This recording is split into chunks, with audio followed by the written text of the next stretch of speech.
السلام عليكم ورحمة الله وبركاته. بسم الله الرحمن الرحيم. الحمد لله رب العالمين والصلاة والسلام على سيد الأنبياء والمرسلين وعلى آله وصحبه أجمعين وبعد. இன்னைக்கு ஒரு 750 வருடங்களுக்கு முன்னால் ஈராக்கினுடைய வாசித் அப்படிங்கிற நகரத்திலேருந்து சிரியாவுடைய திமிஷ்க், டமாஸ்கஸ்ன்னு இன்றைக்கி சொல்கிறோம் இல்லையா, அந்த திமிஷ்க் நகரத்துக்கு ஒருத்தர் வரார்.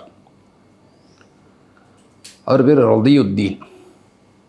ஷாஃபி மதவை பின்பற்றக்கூடியவர், வாசித் நகரத்தை சேர்ந்தவர். வாசித்துக்கு எங்கே இருக்குது தெரியுமா? அவன் சொன்ன ஈராக்கில் இருக்குது. அது கூஃபாவுக்கும் பாஸ்ராவுக்கும் இடையில் உள்ள ஒரு ஊர். அது மாதிரி நடுவில் இருந்தால் அதுக்கு என்ன அரபியில் சொல்லுவாங்க? வசத். நடுவில் இருக்குது, அதனால தான் அதுக்கு வாசித்துன்னு பேர். கூஃபா, பஸ்ரா இந்த ரெண்டு நகரங்களும் உமர் ரலியல்லாஹு அன்ஹு காலத்தில் உருவாக்கப்பட்டது, அவங்களுடைய ஹிலாஃபத்தில் உருவாக்கப்பட்டது. இங்கிலீஷில் கேரிசன் டவுன் அப்படின்னு சொல்லுவாங்க, கேள்விப்பட்டிருக்கீங்களா? கண்டோன்மெண்ட்ன்ற வார்த்தையை கேள்விப்பட்டிருப்போம் இல்லையா? பெங்களூரில் கண்டோன்மெண்ட் ரயில்வே ஸ்டேஷன் இருக்குது. சென்னையில் கூட பார்த்திங்கன்னா பெரம்பலூர் போகிறதுக்கு கண்டோன்மெண்ட் ரோடில் போவோம் அப்படின்லாம் இருக்குது. கண்டோன்மெண்ட், கேரிசன் இது ரெண்டும் இராணுவம் தொடர்பான பேர், இங்கிலீஷில் வார்த்தைகள். இராணுவத்தை ஒரு இடத்துல குவிச்சு வச்சு அங்கே தேவையான எல்லா வசதிகளும் ஏற்படுத்தி ஒரு நகரம் மாதிரி ஆக்கினா அதுக்கு கேரிசன் டவுன் அப்படின்னு பேர். அதே இராணுவத்தினுடைய குடும்பத்தினரும் சேர்ந்து அங்கே தங்கி இருக்கிறாங்க, அது ஒரு நகரமாக இயங்குது அப்படின்னா அதுக்கு கண்டோன்மெண்ட் அப்படின்னு பேர். கூஃபாவும் பஸ்ராவும் கேரிசன் டவுன்களாகத்தான் முதல் உருவாக்கப்பட்டுச்சு. பாரசீக பேரரசுக்கு மேலே படையெடுத்து போகிறாங்க இல்லையா முஸ்லீம்கள், உமர் ரலியல்லாஹு அன்ஹு ஹிலாஃபாவில். அப்போ அதற்கான படைகளை அனுப்பும் தளமாக, படைகளை நிறுத்தும் ஒரு தளமாக உருவாக்கப்பட்டது தான் கூஃபா, பஸ்ரா இந்த இரண்டு நகரங்கள். இந்த ரெண்டுத்துக்கும் இடையில் ஒரு பகுதியில் உள்ளது தான் வாசித் அப்படிங்கிற நகரம். ரெண்டுத்துக்கு நடுவில் வந்ததுனால அதுக்கு வாசித் அப்படின்னு பேர். இது உமர் ரலியல்லாஹு அன்ஹு காலத்தில் உருவாக்கப்படலை, மாறாக அதுக்கு பல வருடங்களுக்கு பிறகு ஹஜ்ஜாஜ் இப்னு யூசுஃப் ஈராக்கினுடைய ஆளுநராக இருக்கிற காலகட்டத்தில் ஹஜ்ஜாஜ் இப்னு யூசுஃபினுடைய உத்தரவின் அடிப்படையில் உருவாக்கப்பட்டது தான் வாசித் நகரம். அதாவது ரசூலுல்லாஹி ஸல்லல்லாஹு அலைஹி வஸல்லம் மரணித்து ஒரு 70 வருடங்களுக்கு பிறகு உருவாக்கப்பட்டது. அடுத்து ஒரு 1000 வருடங்களுக்கு அந்த நகரம் நல்ல விதமாக தான் இருந்துச்சு. இது தஜ்லா நதியினுடைய கரையோரம் அமைந்த நகரம். தஜ்லான்னு தெரியுமா? இப்போ இங்கிலீஷில் மேப்பில் எடுத்து பார்த்தோன்னா ஈராக்கில் 2 பெரிய நதிகள் ஓடுறதை பார்க்கலாம், டைக்ரிஸ், யூஃப்ரட்டிஸ். அது வெஸ்டர்னர்ஸ், மேற்கத்திய மக்கள் வச்ச பேர், கிரேக்கர்கள் அவங்க வச்ச பேர் டைக்ரிஸ், யூஃப்ரட்டிஸ் அப்படிங்கிறது. அரபியில் தஜ்லா, ஃபுராத் அப்படின்னு தான் சொல்லுவாங்க. தஜ்லாவை தான் டைக்ரிஸ் அப்படின்னு அவங்க சொல்கிறது. யூஃப்ரட்டிஸ் அப்படிங்கிறது ஃபுராத்தை தான் யூஃப்ரட்டிஸ் அப்படின்னு சொல்கிறது. இந்த 2 நதிக்கரைகளில் தான் ஆரம்பத்தில் அதிகமான மக்கள் வந்தாங்க. பழைய வரலாற்று ஆசிரியர்கள் எப்படி சொல்லுவாங்கன்னா, நூஹ் அலைஹிஸ்ஸலாம் காலத்தில் வெள்ளம் வந்துச்சு இல்லையா? நூஹ் அலைஹிஸ்ஸலாம் எத்தனை வருஷம் தங்களுடைய மக்களுக்கு மத்தியில் தாவா செஞ்சாங்க? 950 வருடங்கள். 1000 வருஷத்துக்கு 50 வருஷம் குறைவு, அத்தனை வருஷம் தாவா செஞ்சுருக்கிறாங்க. அதற்கு பிறகு அந்த மக்கள் ஏற்றுக்கலை. நூஹ் அலைஹிஸ்ஸலாம் அந்த மக்களுக்கு எதிராக துஆ செஞ்சிட்டாங்க. அல்லாஹ் தண்டனையை இறக்குறாங்க. தண்டனை எப்படி வந்தது? மழை பெய்யுது. அதனால தான் இன்றைக்கி மழை பெஞ்சால் நம்ம என்ன செய்கிறோம்? துஆ கேட்குறோமா? என்ன கேட்குறோம்? அல்லாஹும்ம ஸய்யிபன் நாஃபியா, அல்லாஹ் இது பலன் தரக்கூடிய மழையாக ஆக்கி வைங்கள். ஏன்னா மழைங்கிறது அல்லாஹ்வுடைய அதாபாகவும் இருக்கலாம், அல்லாஹ் இறக்கி வைக்கிற தண்டனையாகவும் இருக்கலாம். நூஹ் அலைஹிஸ்ஸலாமுடைய சமூகத்துக்கு அது தண்டனையாகத்தான் இறங்குச்சு. மேலே இந்த மழை, கீழே ஊற்றுகள் பெருக்கெடுத்து வந்தது, பெரும் வெள்ளம், உலகம் முழுக்க மூழ்கடிக்கப்பட்டது. அன்றைக்கு உலகத்தில் இருந்த மனித சமுதாயம்ன்றது அந்த சமுதாயம் மட்டும்தான். இப்போ உலகம் முழுக்க நீர். நூஹ் அலைஹிஸ்ஸலாமுடைய தாவாவை அவங்களுடைய மகன்களில் ஒருத்தர் ஏற்றுக்கலை. அவர் அந்த கப்பலுக்குள்ளே ஏறவே இல்லை. நூஹ் அலைஹிஸ்ஸலாம் கூப்பிடும்போது கூட நான் உயரமான இடத்துக்கு போய் தப்பிச்சுக்குவேன் அப்படிங்கிறார். ஆனால் நூஹ் அலைஹிஸ்ஸலாம் கண் முன்னாலேயே அவர் அடித்து செல்லப்படுகின்றார். இதெல்லாம் நம்ம படிச்சிருப்போம், நமக்கு தெரிஞ்சிருக்கோம் இல்லையா? அப்போ அதற்கு பிறகு பல நாட்கள் அந்த தண்ணியிலேயே அந்த கப்பல் மிதந்துகிட்டு இருந்தது. அப்புறம் தண்ணீர் வடிய ஆரம்பிச்சுது. அந்த கப்பல் ஒரு இடத்துல நின்றுச்சு. அது எந்த இடம் நமக்கு உறுதியாக தெரியாது. அது ஜூதி மலைன்னு தெரியும். ஆனால் இன்றைக்கி துருக்கியில் இருக்கிற இந்த மலை தான் ஜூதி மலை, அது மேலே இருக்கிற இந்த ஷேப் தான் நூஹ் அலைஹிஸ்ஸலாமுடைய கப்பல் அப்படின்லாம் சொல்கிறாங்களோ அதுக்கெலாம் ஆதாரம் இல்லை. இப்போ அதிலிருந்து அந்த கப்பலில் இருந்த மக்கள் இறங்கி வெவ்வேறு பகுதிகளுக்கு போகிறாங்க. அப்படி அவங்க இறங்கி வந்த பகுதிகளில் இந்த 2 நதிக்கரை ஓரங்கள் தான் அதிகம். அப்படி வந்து அவங்க உருவாக்கின முதல் ஊர் எது அப்படின்னு சொல்லும் போது பழைய வரலாற்று ஆசிரியர்கள் சிலர் சொல்கிறாங்க, நூஹ் அலைஹிஸ்ஸலாமுடைய சமூகம் கப்பல்லேன்னு இறங்கின பிறகு வந்து செட்டில் ஆகி முதல்ல ஒரு ஊராக உருவான இடம் ஹர்ரான். ஹர்ரான் கேள்விப்பட்டிருக்கீங்களா? இப்னு தைமியாவோட சொந்த ஊர் அதுதான். சரி, அதுக்கெல்லாம் அப்புறம் வருவோம் இன்ஷா அல்லாஹ். இப்போ இந்த 2 நதிக்கரைகளுக்கு மத்தியில் உள்ள பகுதி, அதுக்கு வந்து வெஸ்டர்னர்ஸ் என்ன பேர் வச்சுருக்கிறாங்க? கிரேக்கர்களும் ரோமர்களும் என்ன பேர் வச்சுருக்கிறாங்க? தைக்ரிஸ் யூஃப்ரட்டிஸ். இந்த 2 நதிகள், 2 நதிகளுக்கு மத்தியில் உள்ள அந்த பகுதிக்கு என்ன பேர்? மெசபோட்டோமியா அப்படின்னு பேர். படிச்சிருக்கோம் இல்லையா? பொட்டோமஸ் அப்படின்னா ஆறு அல்லது கடலுக்கு சொல்லக்கூடிய வார்த்தை. மீசோ அப்படின்னா என்ன? 2க்கு நடுவில்னு அர்த்தம். ஸோ மெசபோட்டோமியானா 2 ஆறுகள் அல்லது 2 கடலுக்கு மத்தியில் உள்ள பகுதி அப்படின்னு அர்த்தம். இன்றைய ஈராக்குடைய பெரும்பகுதி அதுதான். இப்போ இந்த 2 நதிக்கரைகளில் தான் மனித சமூகம் ஆரம்பத்தில் பெருக ஆரம்பிச்சது. அதில் அந்த தைக்ரிஸ்ன்னு அவங்க சொல்லக்கூடிய அந்த தஜ்லா நதிக்கரையோரம் உள்ளது தான் வாசித் நகரம். ஆனால் அந்த நகரம் உருவாக்கி ஒரு 1000 வருஷத்துக்கு பிறகு அந்த ஆறுடைய போக்கு மாறிடுச்சு. வேறு பக்கம் ஆறு நவுந்துடுச்சு. முதல்ல ஆற்றங்கரையில் அந்த நகரம் இருந்தது. இப்போ ஆறு அதை இடத்த விட்டு நவுந்துருச்சு. அப்போ அங்கே தண்ணி இல்லை. அப்போது அந்த நகரம் தண்ணி இல்லாமல் இருக்கும்போது என்ன ஆகும்? மக்கள் அந்த ஊரை விட்டு வெளியேற ஆரம்பித்தாங்க. இன்றைக்கி வாசித்துங்கிறது வந்து மக்கள் இல்லாத ஒரு இடம். பழைய கட்டடங்கள் இருக்கும். கடந்த ஒரு 400-450 வருஷமாக மக்கள் அங்கே இல்லை. சரி, இந்த வாசித் அன்றைக்கி நல்லா ஆக்டிவாக இருந்துச்சு. இன்றைக்கி 750 வருஷத்துக்கு முன்னாடி அங்கேருந்து தான் ரதியுத்தீன் அப்படிங்கிறவர் வர்றார். அவரே கொஞ்சம் வந்து கல்வியுடைய ஒரு மனிதர் தான். ஷாஃபி ஃபிக்கை வந்து ஓரளவுக்கு படித்த மனிதர். அந்த ஊரில் முக்கியமான குடும்பங்களில் உள்ளவங்களும் கூட. அவர் சிரியாவில் இருக்கிற அந்த திமிஷ்க் பகுதிக்கு வர்றார். திமிஷ்க் நகரத்துக்கு வர்றார். வந்து தகியுத்தீன் இப்னு தைமியா அப்படிங்கிறவங்கள சந்திக்கிறார். சந்தித்து எங்களுடைய ஊர் பக்கமெல்லாம் நிறைய பிதத்தான கொள்கைகள். பிதாத்துனா என்ன? சுன்னத்துக்கு எதிர்ப்பதும் தான் பிதத். சுன்னத்துனா நபி முஹம்மது ஸல்லல்லாஹு அலைஹி வஸல்லம் வழிமுறை, நபி வழி. பிதாத் அப்படிங்கிறது நபி வழியில் இல்லாத, நபி அடிப்படையே இல்லாத புதிய விஷயங்கள். புதிய விஷயங்களை நம்ம ஏற்றுக்கலாமா கூடாது? அப்போ கார்லாம் ஏற்றுக்கலாமா? நீங்கள் ஒட்டகத்தில் ஹஜ்ஜு போக வேண்டியது தானே அப்படின்லாம் ரொம்ப ஆக்ரோஷமாக வாதம் வைக்கிறாங்க இல்லையா? அப்போ புதுசாக நம்ம ஏற்றுக்கலாமா கூடாதா? மார்க்கத்தினுடைய விஷயங்களில் புதியதாக இருந்தால் அதை ஏற்றுக்கொள்ளக்கூடாது. உலகத்துடைய விஷயங்களில் புதியதாக இருந்தால் தாராளமாக ஏற்றுக்கொள்ளலாம் மட்டும் இல்லை, நம்மளே புதுசு புதுசாக உருவாக்கலாம். அப்போ எதில் புதுசாக உருவாக்குறதுக்கு அனுமதி இருக்குது? உலகத்துடைய விஷயங்களில், துனியாவுடைய விஷயங்களில். எதில் புதுசாக உருவாக்குறதுக்கு அனுமதி இல்லை, தடை செய்யப்பட்டிருக்கு? தீனுடைய விஷயங்கள். ஆனால் இன்றைக்கு பல முஸ்லீம்கள் எப்படி செய்கிறாங்க? அப்படியே ரிவர்ஸில் பண்ணிகிட்டு இருக்கிறாங்க. தீனில் புதுசாக உருவாக்க வேண்டியது, துனியாவில் ஒன்றுத்தையும் உருவாக்குறது இல்லை இல்லையா? அப்படி தானே? உலக விஷயங்களில் முஸ்லீம்கள் ஏதோ புதுசாக கண்டுபிடிக்கிறாங்களா? ஒன்றும் கிடையாது. மார்க்கத்துடைய விஷயங்களை புதுசாக கண்டுபிடிக்கிறாங்களா? புது ஃபாத்தியாவாக உருவாக்கி விட்றாங்க. புது இபாதத்துகளை ஏற்படுத்தி விட்றாங்க இல்லையா? ஆனால் உண்மையில் மார்க்க விஷயத்தில் தான் புதுசாக எதை ஏற்படுத்தக்கூடாது. உலகத்தோட விஷயங்களில் தாராளமாக ஏற்படுத்தலாம். புதிய கண்டுபிடிப்புகள்லாம் எவ்வளவும் கண்டுபிடிக்கலாம். ஆனால் நம்ம வந்து தலைகீழாக பண்ணிகிட்ருக்கோம். அதை முதல்ல சரி செய்யணும். அப்போ இந்த மாதிரி மார்க்கத்துடைய விஷயங்களில் புதிதாக ஏற்படுத்தப்படுபவை, அதுக்கு தான் பிதா அப்படின்னு பேச்சுவழக்கில் பிதாத் அப்படின்னு சொல்லுவோம். இதுக்கு வந்து ரசூல்லா கிட்ட எந்த ஒரு முன்னுதாரணமும் இருக்காது. குர்ஆன் சொன்னாலே இதுக்கு எந்த அடிப்படையும் இருக்காது. அதுக்கு தான் பிதா அப்படின்னு பேர். இப்போ பிதாத்தான நம்பிக்கைகள், கொள்கைகள் முஸ்லீம்களுக்கு மத்தியிலே நிறைய உருவாச்சு. ரசூலுல்லாஹி ஸல்லல்லாஹு அலைஹி வஸல்லம் விட்டுட்டு போன அந்த நம்பிக்கைகளோடு இல்லாமல் புதிய நம்பிக்கைகள், புதிய நடைமுறைகள் இது உருவாக்குறாங்க. இதெல்லாம் தீன் அப்படிங்கிற பேரில், மார்க்கங்கிற பேரில் உருவாக்குறாங்க. இப்போ நம்ம காலத்தில் பார்க்கலாம், புள்ள பிறந்த ஒரு ஃபாத்தியா இருக்குது, ஒருத்தர் மௌத்தாயிட்டா ஃபாத்தியா இருக்குது இல்லையா? அது மௌலூத் ஃபாத்தியா, இது ஹத்தம் ஃபாத்தியா, இது இந்த இபாதத், அந்த இபாதத் புதுசாக உருவாக்குறாங்க. அப்புறம் வந்து இந்த மாதத்துக்கு இந்த மௌலூது, அந்த மாதத்துக்கு அந்த மௌலூதுலாம் உருவாக்கி வச்சுருக்கிறாங்க. இதெல்லாம் சில உதாரணங்கள் இது மாதிரி நிறைய இருக்குது. பொதுமக்கள்கிட்ட இருக்கிற மாதிரி ஆலிம்னு சொல்லக்கூடிய மதசால போய் பட்டம் வாங்கிட்டு வர்றவங்களும் பல பிதத்துகளை வச்சுருக்கிறாங்க.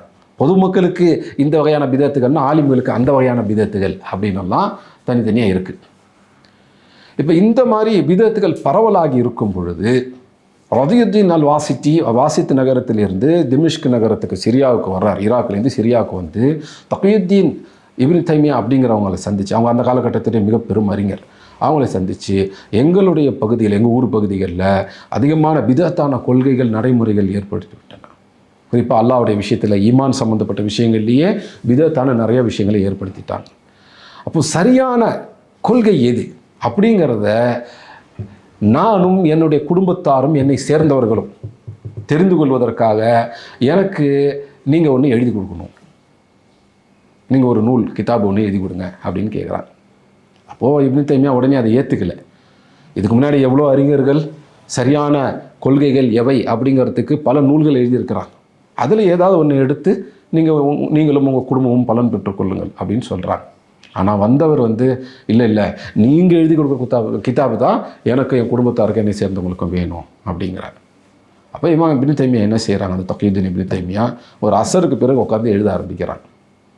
அப்படியே எழுதி முடிச்சிடறாங்க. இப்னு தைமியா ரொம்ப வேகமாக எழுதக்கூடியவங்க, மகரிப் வரைக்கும் கூட ஆகலை, எழுதி முடிச்சிடுறாங்க. அதை ரதியுத்தீன் வாசித்து எடுத்து தன்னுடைய ஊருக்கு கொண்டு போயிடுறார், வாசித்து கொண்டு போயிடுறார். அப்போ வாசித் நகரத்துக்காரங்க வந்து கேட்டு அதற்கு இப்னு தைமியா எழுதி கொடுத்ததுனால இதற்கு பேர் அல் அகீதத்துல் வாசிட்டியா. இந்த கிதாபுக்கு அல் அகீதத்துல் வாசிட்டியான்னு பேர் வந்தது காரணம் தான். இதே மாதிரி வந்து சிரியாவுடைய ஹமா அப்படிங்கிற ஊர்லேருந்து வந்து கேட்டாங்க. அதுக்கு இமாம் இப்னு தைமியா தனியாக ஒரு ஃபத்வா எழுதி கொடுத்தாங்க. கொள்கை நம்பிக்கைகள் சம்பந்தம், அகீதா சம்பந்தமான ஃபத்வா. அதுக்கு ஃபத்வா அல் ஹமாவியா அப்படின்னு பேர். ஹமா ஊர்காரங்க கேட்டதுனால ஹமாவியா. தத்மூர் அப்படிங்கிற ஊர்காரங்க கேட்டாங்க, அதுக்கு ஒன்று எழுதி கொடுத்தாங்க, அதுக்கு பேர் தத்மூரியா.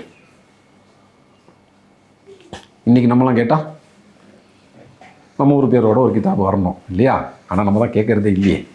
சரி, இருக்கிறதையாவது படிப்போம்.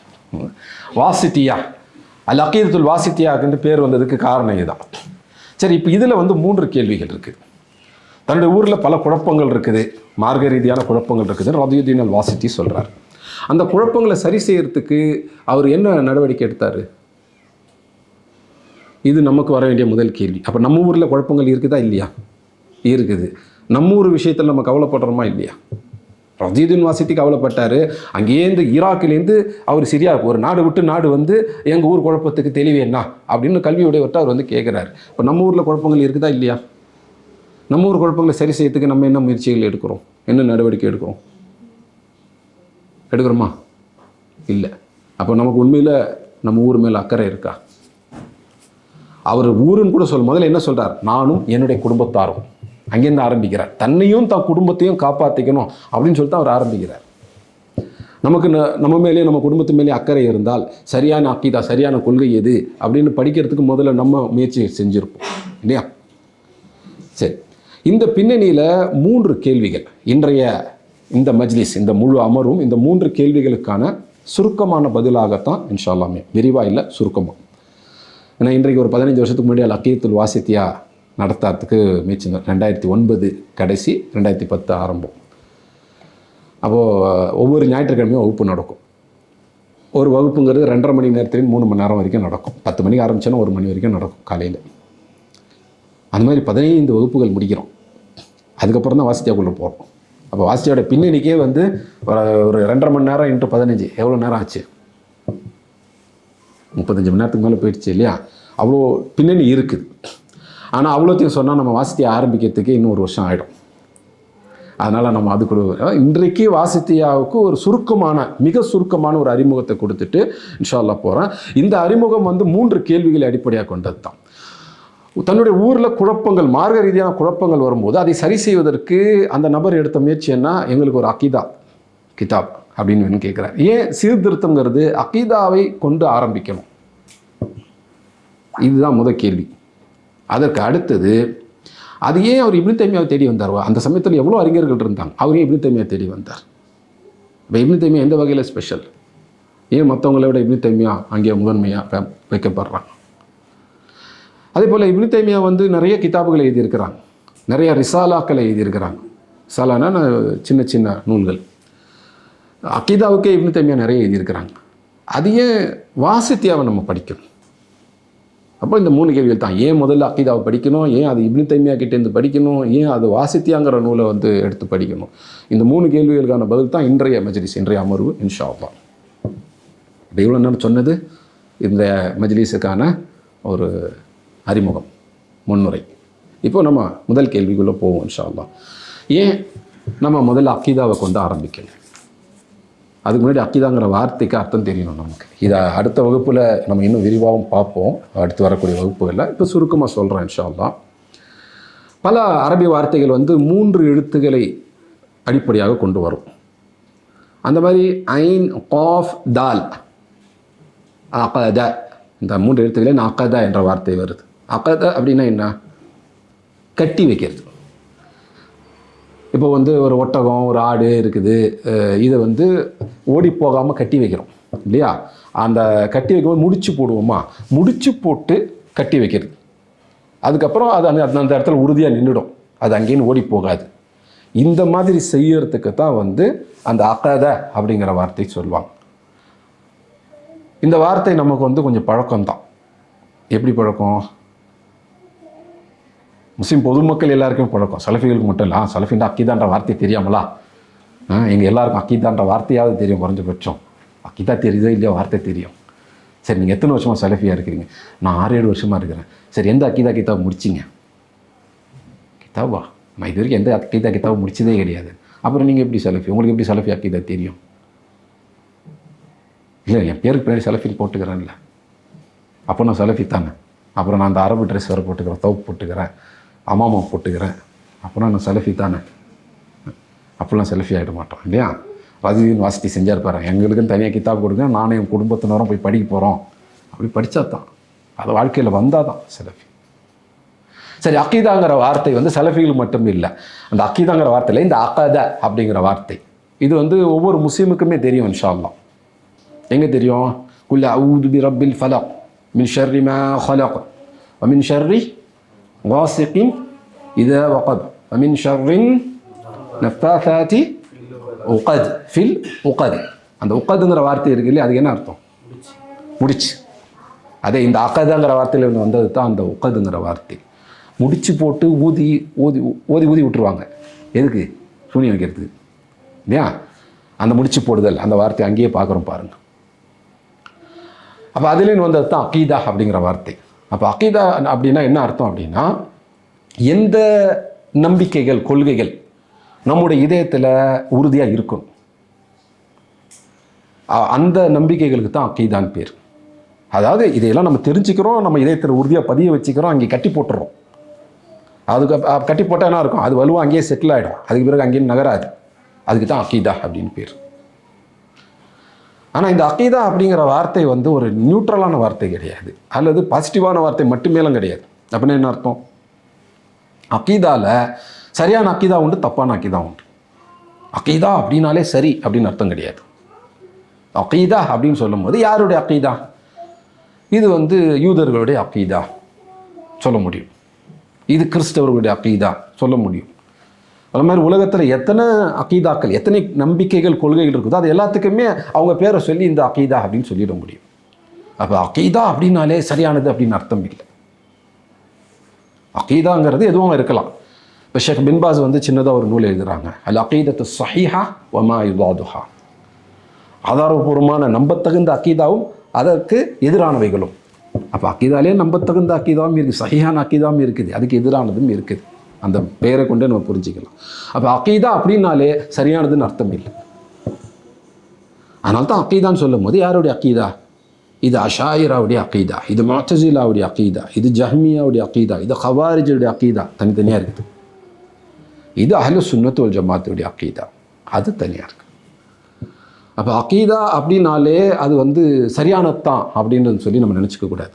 அக்கீதாங்கிற வார்த்தை யாரோட சேர்த்து பயன்படுத்தப்படுதோ அல்லது எந்த கொள்கையோடு சேர்த்து பயன்படுத்தப்படுதோ அதை பொறுத்து அதுக்கான பொருளை தரும். வழிகெட்ட பிரிவினரோட சேர்த்து அது வந்து முஅ்தஸிலாவுடைய அக்கீதா அப்படின்னு வந்துச்சு, அஷாயிராவுடைய அக்கீதா அப்படின்னு வந்துச்சுன்னா அது அப்போ அது தவறான அக்கீதா. இது வந்து அஹ்லு சுன்னத் வல் ஜமாத்துடைய அகீதா. இது வந்து அகீதத்து ஸலஃப் வ அஸ்ஹாபுல் ஹதீஸ். இப்படி ஒரு கிதாபே இருக்குது.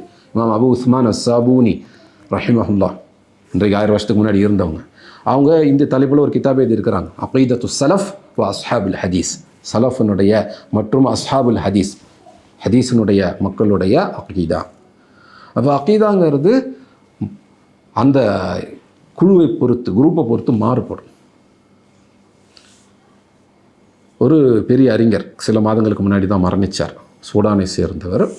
சவுதியில் ரியாதில் இமாம் முஹம்மது பின் சவுத் இஸ்லாமிய பல்கலைக்கழகத்தில் அகீதா துறையில் பேராசிரியராக இருந்தவர். 2005 ஜனவரியில் அவரை சந்திக்கிறதுக்கு எனக்கு வாய்ப்பு கிடச்சிச்சு.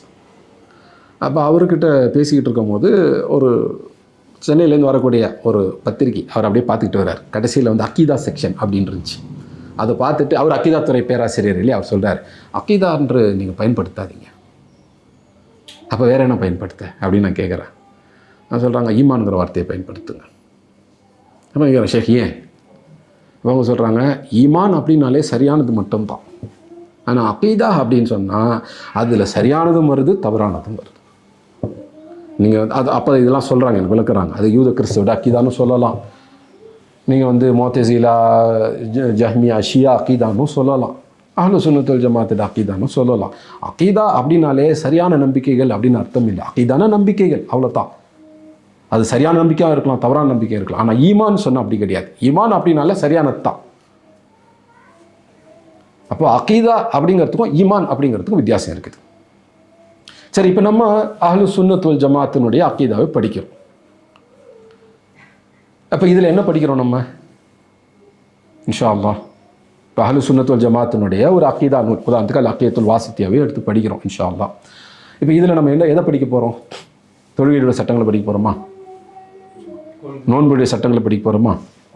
கொள்கை, அதாவது நம்பிக்கைகள் இல்லையா, பிலீஃப் சிஸ்டம். ஈமானுன்னு சொல்லலாமா?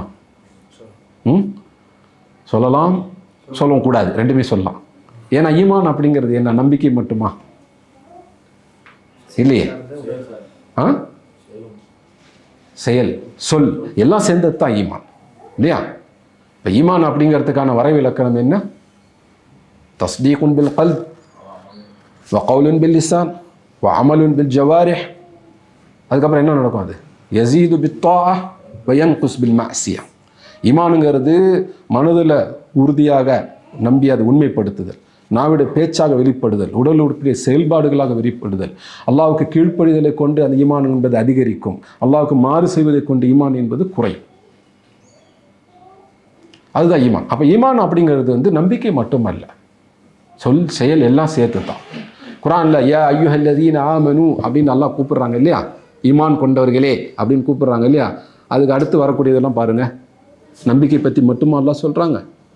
இல்லை, நீங்கள் இப்படி நடந்துங்க, இப்படி நடக்காதீங்க, இப்படி பேசுங்க, இப்படி பேசாதீங்க. அப்போ ஈமான் அப்படிங்கிறது எல்லாம் சேர்ந்தது தான். எப்போ ஈமானுங்கிறது நம்பிக்கையை பற்றி மட்டும் குறிப்பிடும் அப்படின்னா அதுக்கு பக்கத்திலேயே அமலுங்கிற வார்த்தையை அல்லாஹ் சேர்த்து சொன்னோம். உதாரணத்துக்கு ஆமனு வ அமிலு ஸாலிஹாத், சூரத்துல் அஸ்ரில் பார்க்குறோம் இல்லையா, வல் அஸ்ர் இன்னல் இன்சான லஃபீ குஸ்ர் இல்லல்லதீன ஆமனு வ அமிலு ஸாலிஹாத். அப்போ ஈமானும் சாலிஹான அமல்களும், நல்ல அமல்களும். இப்போ இது மாதிரி சேர்த்து வரும்பொழுது இந்த இடத்துல ஈமானுங்கிறது நம்பிக்கை மட்டும்தான். ஏன்னா அமல் அல்லாஹ் தனியாக பிரித்து சொல்லிட்டாங்க. அப்போ இந்த இடத்துல ஈமான் அப்படின்னு சொல்லும் பொழுது இங்கே அமல் வராது, ஏன்னா அமல் அல்லாஹ் தனியாக சொல்லிட்டாங்க. இந்த மாதிரி வந்தால் அது ஈமான் அப்படிங்கிறது நம்பிக்கை மட்டும். அப்போ குர்ஆனில் அல்லாஹ் சுப்ஹானஹு வ தஆலாவுடைய வார்த்தை பயன்பாடுகள் எப்படி அப்படிங்கிறத நம்ம தெளிவாக விளங்கிக்கணும். தனியாக ஈமானுங்கிற வார்த்தை வந்தால் அல்லது தனியாக இஸ்லாம்ங்கிற வார்த்தை வந்தால் அது முழு தீனையும் குறிக்கும். இஸ்லாம்னு தனியாக வந்தால் நம்பிக்கை சொல் செயல் எல்லாம், ஈமான் அப்படின்னு தனியாக வந்தால் நம்பிக்கை சொல் செயல் எல்லாம். அப்படி இல்லாமல் ஒரே வாசகத்திலேயே இஸ்லாம் ஈமான் அப்படின்னு வருதுன்னா இந்த இடத்துல ஈமானுங்கிறது நம்பிக்கைகள் மட்டும், இஸ்லாமுங்கிறது செயல்கள். அதே மாதிரி ஒரே வாசகத்திலேயே ஈமானும் அமல்களும் அப்படின்னு வந்துருச்சுன்னா இந்த இடத்துல ஈமான் அப்படிங்கிறது நம்பிக்கை மட்டும், அமல் வந்து செயல்கள். அல்லாஹ் சுப்ஹானஹு வ தஆலாவும் அல்லாஹ்வுடைய தூதர் ஸல்லல்லாஹு அலைஹி வஸல்லம் அவங்களும் இப்படி தான் வார்த்தையை பயன்படுத்தியிருக்கிறாங்க. இஸ்லாம் ஈமான் அப்படின்னு அவங்க சொல்கிறாங்கன்னா அங்கே இஸ்லாம்ங்கிறது செயல், பேச்சு செயலுன்னு வந்துடும், ஈமானுங்கிறது அடிப்படை நம்பிக்கைகள் வந்துடும்.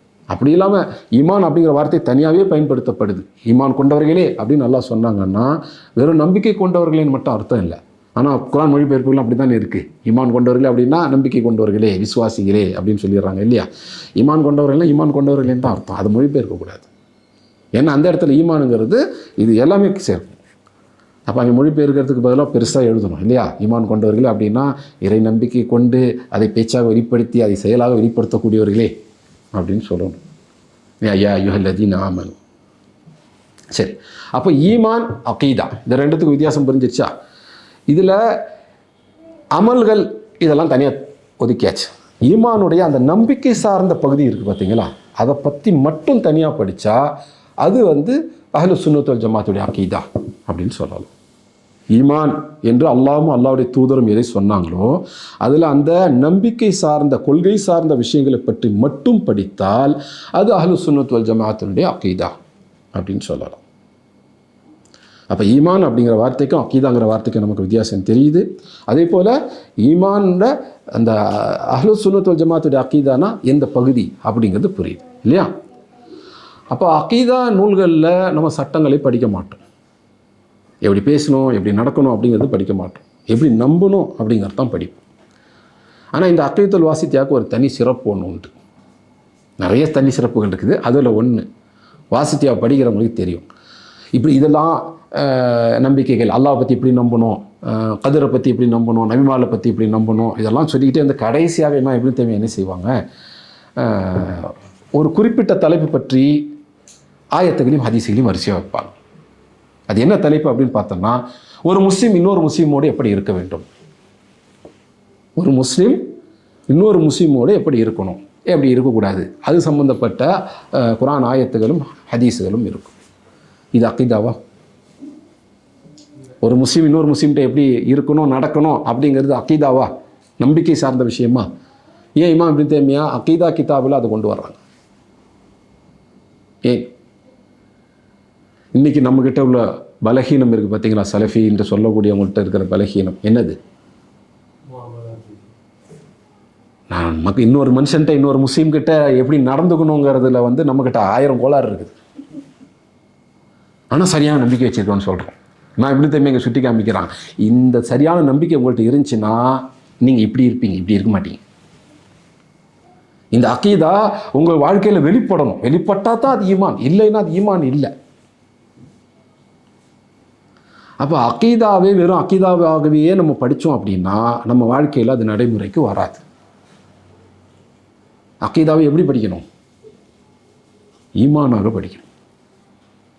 நபி ஸல்லல்லாஹு அலைஹி வஸல்லம் சஹாபாவுக்கு அகீதாவை சொல்லிக் கொடுத்தாங்களா? சொல்லிக் கொடுத்தாங்க. எந்த மத்தன் வச்சு சொல்லிக் கொடுத்தாங்க? எந்த டெக்ஸ்ட்? குர்ஆன் தான். குர்ஆன் தான் அகீதாக்கான கிதாப். குர்ஆன்ல ஆரம்பத்தில் வந்த சூறாக்கள், மக்காவில் இறங்கிய அந்த சூறாக்கள், அதில் தான் அதன் மூலமாகத்தான் சஹாபா அகீதாவை தெரிஞ்சுக்கிறாங்க. அகீதான ஈமானாக அதை தெரிஞ்சுக்கிறாங்க இல்லையா. இதை பற்றி பல சஹாபா சொல்லியிருக்கிறாங்க. அதில் ஒருத்தர் ஜுந்தூப் இப்னு அப்துல்லாஹ் அல் பஜலி ரலியல்லாஹு அன்ஹு, அவங்களுடைய வார்த்தையை பார்ப்போம். அவங்க சொல்கிறாங்க, நாங்கள் ரசூல்லா கூட ஃபித்யான் இளைஞர்கள் ஒரு கூட்டமாக இருப்போம். நாங்கள்லாம் வலுவான இளைஞர்கள், அதான் உடல் ரீதியாக புத்தி ரீதியாக நல்லா வலுவானவர்கள். ரசூல்லா கூட எப்போ ஒரு கூட்டம் இருப்போம். பாருங்கள், ரசூல்லா சின்ன வயசு பசங்களாம் கூட வச்சுருந்துருக்கிறாங்க. இன்றைக்கி அந்த மாதிரி ஒரு ஆலிம் கூட சின்ன வயசு பசங்களாக வச்சுருந்தாருன்னா, என்னங்க அவர் செட்டு சேர்த்துட்டு பசங்க மாதிரி சுற்றிட்டு இருக்கிறாரு அப்படின்னு அவர் குறை சொல்லிடுறாங்க. இல்லை, ஏதாவது கிடைக்காதான்னு பார்த்துக்கிட்டே இருப்போம். அவர் சின்ன பையன் மாதிரி மொட்டை பசங்களோட சுற்றிட்டு இருக்கிறாரு அப்படின்னு குறை சொல்லிடுறாங்க. ஆனால் ரசூலுல்லாஹி ஸல்லல்லாஹு அலைஹி வஸல்லம் அந்த மாதிரி சின்ன வயசுக்காரங்களை கூட வச்சு தர்பியத் செஞ்சு வளர்த்து எடுத்தாங்க. அப்படி ரசூலுல்லாஹ் வளர்த்து எடுக்கப்பட்டவங்க தான் பின்னாடி தலைவர்களாக ஆனாங்க. உம்மத்தை வழிகாட்டக்கூடிய அறிஞர்களாகவும் தலைவர்களாகவும் ஆனாங்க. அதில் ஒருத்தர் தான் இவங்க ஜுந்தூப் இப்னு அப்துல்லாஹ் அல் பஜலி ரலியல்லாஹு அன்ஹு. அவங்க இந்த ஹதீஸை இப்படி தான் அறிவிக்கிறாங்க. நாங்கள் ஒரு இளைஞர் கூட்டம், வலுவான இளைஞர்கள் கூட்டம் ரசூலுல்லாஹ் கூட இருந்துக்கிட்டு இருப்போம். அதுக்கடுத்து அவங்க சொல்கிறாங்க, ரசூலுல்லாஹ் எங்களுக்கு ஈமான் எப்படி சொல்லி கொடுத்தாங்க, அதை அவங்க சொல்கிறாங்க. ஃபதஅல்லம்னா, ஈமான் இல்லை குர்ஆன் எப்படி சொல்லி கொடுத்தாங்க. ஃபதஅல்லம்னா அல் ஈமான قبل أن نتعلم القرآن ثم تعلمنا القرآن فازددنا பிஹி ஈமான். இதுக்கு என்ன அர்த்தம்? இது இப்னு மாஜால வரக்கூடிய ஹதீஸ், 61வது ஹதீஸாக வருது. ஃபதஅல்லம்னா அல் ஈமான் قبل أن نتعلم القرآن. எங்களுக்கு குர்ஆனை கற்றுக் கொடுப்பதற்கு முன்னால் ஈமானை கற்றுக் கொடுத்தார்கள். யாரு? சஹாபாக யார் கற்றுக் கொடுப்பாங்க? ரசூலுல்லாஹ் தான் கற்றுக் கொடுப்பாங்க ஸல்லல்லாஹு அலைஹி வஸல்லம். எங்களுக்கு குர்ஆனை கற்றுக் கொடுக்கிறதுக்கு முன்னால் ஈமானை கற்றுக் கொடுத்தார். ثم تعلم القرآن. அதுக்கு பிறகு நாங்கள் குர்ஆனை கற்றுக்கிட்டோம். இப்போ இதனுடைய விளைவு என்ன ஆச்சு? ஃபஸ்தத்னா பிஹி ஈமான். இதன் மூலமாக எங்களுடைய ஈமான் அதிகரித்தது.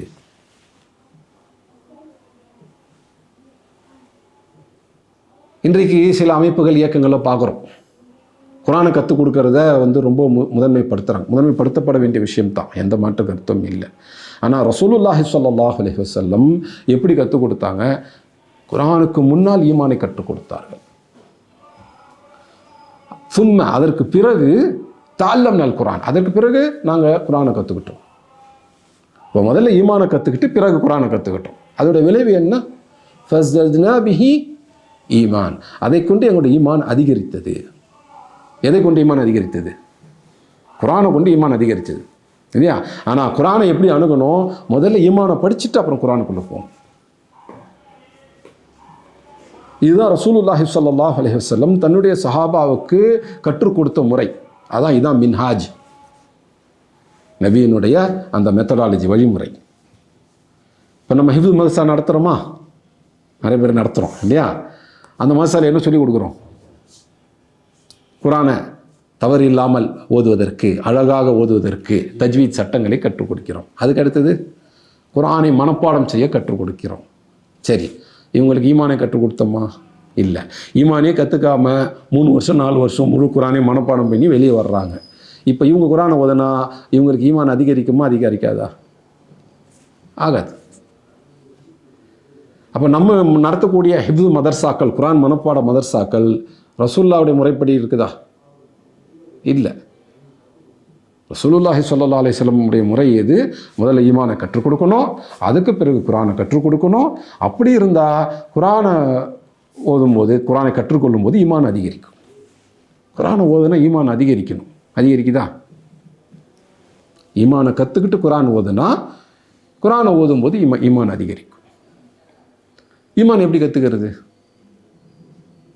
அதுவும் குர்ஆன்லேருந்து தான் கற்றுக்கணும். குர்ஆனுடைய சின்ன சின்ன சூறாக்கள்லேருந்து தான் ஈமானை கற்றுக்கணும். சஹாபாவுக்கு குர்ஆனை தவிர வேறு ஒரு கிதாப் இருந்தது கிடையாது. வேறு எதையும் எழுதுறதையுமே ரசூலுல்லாஹி ஸல்லல்லாஹு அலைஹி வஸல்லம் நீண்ட காலம் தடை செஞ்சிருந்தாங்க. கடைசி காலகட்டத்தில் தான் ஹதீஸை எழுதுறதுக்கு அனுமதிக்கிறாங்க. அதுக்கு முன்னாடி குர்ஆனை மட்டும்தான் எழுதணும்னு சொன்னாங்க. சஹாபாவுக்கு குர்ஆனை தவிர வேறு ஒரு கிதாப் கிடையாது. அவங்க வாழ்க்கைக்கு தேவையான எல்லா விஷயங்களையும் குர்ஆன்லேருந்து தான் எடுத்துக்கிட்டாங்க. அப்போ அதனுடைய அடிப்படையான ஈமானையும் அவங்க குர்ஆன்லேருந்து தான் கற்றுக்கிட்டாங்க.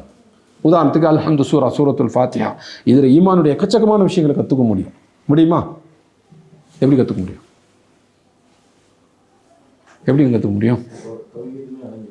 தௌஹீதில் அடங்கியிருக்குது. வேறு நல்ல பாயிண்ட். அல்ஹம்துலில்லாஹி ரப்பில் ஆலமீன் அர்-ரஹ்மானிர் ரஹீம் மாலிகி யௌமித்தீன். இது அல்லாஹ் பெயர்கள் பண்புகள்லாம் வந்துச்சு. அல்லாஹ்வுடைய பெயர்கள் பண்புகளை நம்ம தெரிஞ்சுக்கிறோம். அப்போ அல்லாஹ்வை அறிதல். அப்புறம் இய்யாக நஅபுது வ இய்யாக நஸ்தஈன், அல்லாஹ்வை தான் வணங்கணும். அப்போ அந்த தௌஹீத் இபாதாவை தெரிஞ்சுக்கிறோம். அப்புறம்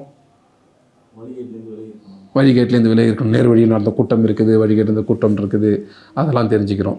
வேறு என்ன தெரிஞ்சுக்கிறோம்? ஈமான்ல மாலிகி யௌமித்தீன், இதன் மூலமாக நம்ம என்ன தெரிஞ்சுக்கிறோம்?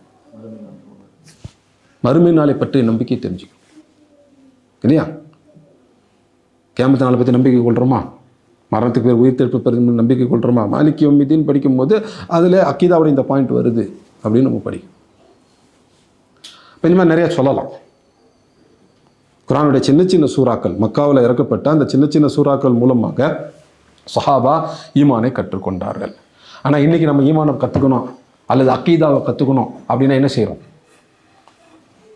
அதுக்கு தனியாக ஒரு கிதாபை தேடுறோம், மனிதன் எந்த கிதாபை தேடுறோம். ஆனால் சஹாபா எந்த முறையில் கற்றுக்கிட்டாங்களோ அந்த முறையில் அந்த மக்காவில் இறக்கப்பட்ட சின்ன சூறாக்கள், ஆரம்ப கட்டத்தில் இறக்கப்பட்ட சூறாக்கள், அதை கொண்டு நம்ம ஈமானை கற்றுக்கொள்கிறது இல்லை. அதை கற்றுக்கிறது கூட நம்ம அக்கீதாவாகத்தான் கற்றுக்கொள்கிறோம், ஈமானாக கற்றுக்கொள்கிறது இல்லை.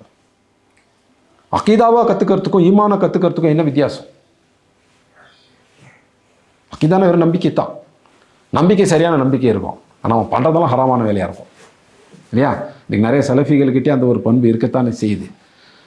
அவர் நம்பிக்கை சரியானவர்னு சொல்லிக்கிறாரு, இருக்கலாம். ஆனால் அவர்கிட்ட புறம் பேசுறது, அவதூறு பேசுறது, அடுத்தவனை காலி பண்ணுறது எல்லாம் இருக்குது. அப்படிதானே? ஏன்? அவருடைய சரியான அக்கீதா அப்படிங்கிறது அவரை சரியான ஒரு மனிதராக ஆக்கல். ஏன்? வெறும் நம்பிக்கையாக அக்கீதாவாக மட்டுமே படித்ததனுடைய விளைவு அது. ஈமானாக படித்தா தான், ஈமானுங்கிறது நம்பிக்கை சொல் செயல். ஈமானாக அதை படிக்கும்போது தான் இப்படி நம்பணும், இப்படி நம்பினா நம்ம பேச்சு இப்படி மாறணும், இப்படி நம்பினா நம்மளுடைய செயல் இப்படி மாறணும் அப்படின்னு படிப்போம். அப்படி தான் சஹாபா கற்றுக்கொண்டார்கள். அதுதான் அவங்க சொல்கிறாங்க, அதுக்கு பிறகு நாங்கள் குரானை கற்றுக்கிட்டோம், குரானை கற்றுக்கும் போது எங்களோட ஈமான் அதிகரிச்சுது. அப்போ ஈமான் அப்படிங்கிறத முதல்ல விதைக்கணும். அந்த ஈமானுங்கிறத எப்படி கற்றுக்கணும்? அக்கீதாவாக இல்லை, ஈமானாக கற்றுக்கணும். அது எதிலேருந்து கற்றுக்கணும்?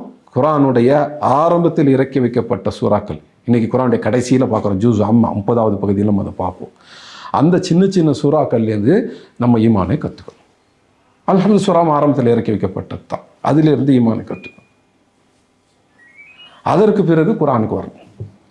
அப்போ நம்ம அக்கீதா கிதாபுகளை படிக்கிறோம் அப்படின்னு போது இந்த விஷயத்தை ஞாபகத்தில் வச்சுக்கணும். எந்த விஷயத்தை? ஈமானும் அக்கீதாவும் ஒன்றல்ல. ஈமானுடைய ஒரு பகுதி தான் அக்கீதா.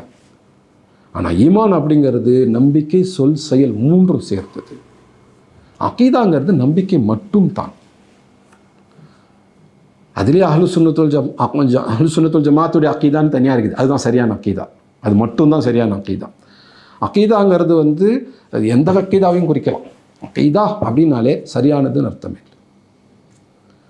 அப்போ இந்த விஷயங்களை நம்ம முதல்ல புரிஞ்சுக்கணும். இதுக்கப்புறம் நம்ம உள்ளே போகிறோம்.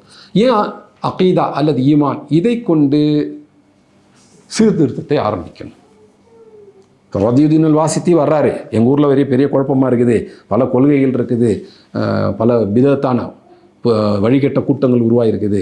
அப்படிங்கிறப்போ என்னை நான் காப்பாற்றிக்கணும், என் குடும்பத்தை காப்பாற்றிக்கணும், என் கூட இருக்கிறவங்கள காப்பாற்றிக்கணும், அங்கே சரி செய்யணும், அதுக்கு ஒரு அக்கீதா எழுதி கொடுங்க அப்படின்னு கேட்குறார். அப்போது சீர்திருத்தம், தன்னை பாதுகாத்து கொள்ளுதல், இதனுடைய ஆரம்பங்கிறது எங்கேருந்து ஆரம்பிக்குது? அக்கீதாலேருந்து அல்லது ஈமான்லேருந்து ஆரம்பிக்குது. இன்றைக்கு பல சீர்திருத்த இயக்கங்கள் முஸ்லீம்களுக்கு மத்தியில் செயல்பட்டுக்கிட்டு இருக்கிறாங்க இல்லையா? அதில் எல்லாருமே அக்கீதாவை முன் வச்சு தான் பண்ணுறாங்களா? இல்லை. உதாரணத்துக்கு தப்லீக் ஜமாத்தை எடுத்துங்க, அவங்க அக்கீதாவை சொல்லி தர்றாங்களா? கிடையாது.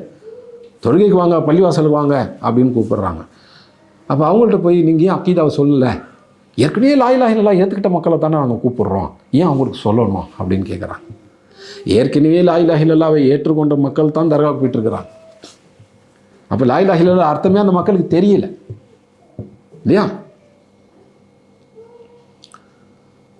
47வது சூரா, அந்த சூரா பேர் ஞாபகம் இருக்குதா?